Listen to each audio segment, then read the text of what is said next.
lab activity number 3, writing a program using an extended pulse S5 timer. Okay, here's my network number 1. I'm going to highlight it. I'm going to come over here to my catalog and choose timers, and the SPEXT, this is the extended pulse timer I'm going to use. I will double click and you will see it'll appear on my network number 1. The first thing I'm going to do is I'm going to add a normally open input or normally open contacts to the S input. I want a normally open set of contacts to the R input. Then I'm going to place an output coil on the Q output. Now I'm going to insert a second network. I will place a normally open contact followed by an output coil. I will come back to my S input, double click the question or click the question mark, and when I type I for input, this is going to be input number 1 from my symbol table, so I'll just double click that. Question marks for the R input. If I type I, my symbol table will pop up, and this will be input 2. For the timer, I'm simply going to name it T1.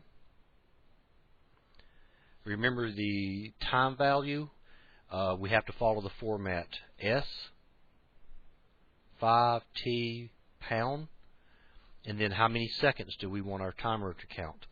In this case, I'm going to use 5 for seconds, and then S. Oop, I'm sorry, I messed up. I made a mistake, so I can simply come back and click, and that is supposed to be S5T pound 5S. Okay, and for these two outputs, BI and BCD, I need to put memory word 0 and memory word 2. For the output coil of the timer, I'm going to use a memory bit. So if I'll type M, my symbol table will pop open. I can click, double click memory bit, and then we go to network number 2, and this is going to be memory bit,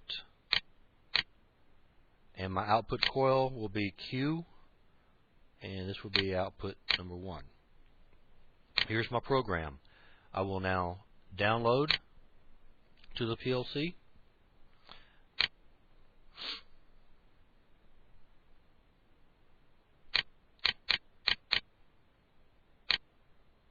I will turn the monitor on.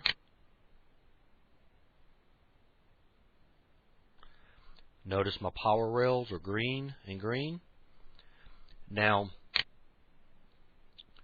this particular timer, the extended pulse timer, if you remember the last pulse timer, when we would activate the S input, as long as the S input was high, the output would remain high. With the extended pulse timer, I'm pushing the red push button, which is input 1. I'm releasing the red push button. Notice that my output coil remains high as long as the timer is counting down.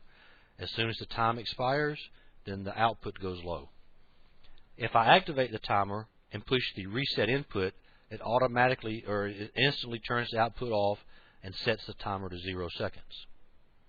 So start, I can reset, or I can start and let the timer count down.